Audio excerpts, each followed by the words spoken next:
बोली बोली छठी मैया की जय।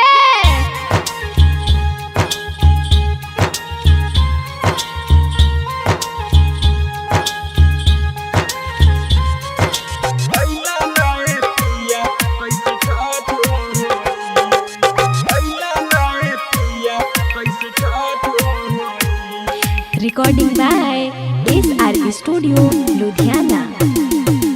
बाहर से अइले घरे सब हो कोई, बाहर से अइले घरे सब हो कोई। अइला नए पिया कैसे छठ होई, अइला नए पिया कैसे छठ होई। बाहर से अइले घरे सब हो कोई, बाहर से अइले घरे सब हो कोई। अइला नए पिया कैसे छठ होई। अइला नए पिया कैसे छठ होई, अइला नए पिया कैसे छठ होई।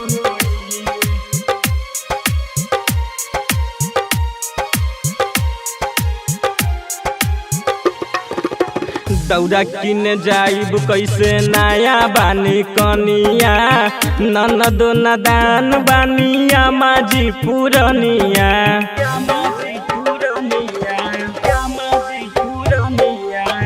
दौरा किन जाइब कैसे नया बानी कनिया, ननद नदान बानिया माझी पुरनिया।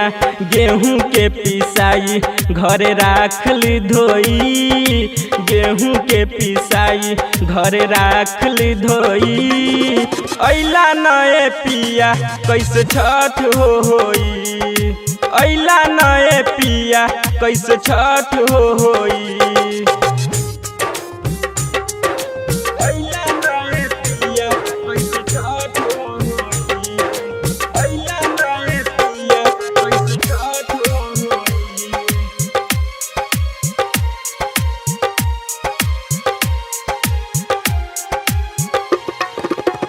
सोचल रहिया सो भूखब छठ परब हो, अइला नए पिया कैसे करब बरत हो।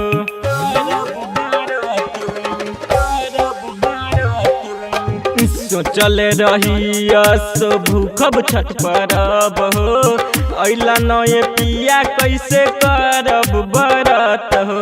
मनोज कमल अइले सब हो कोई, फिरोज कमल अइले सब हो कोई। अइला न राहुल कैसे छठ होई, अइला न राहुल कैसे छठ होई। बाहर से अइले घरे सब हो कोई, बाहर से अइले घरे सब हो कोई।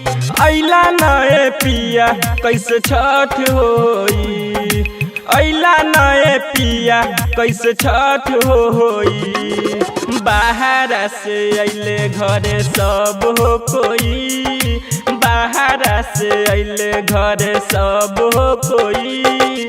अइला नए पिया कैसे छठ होई।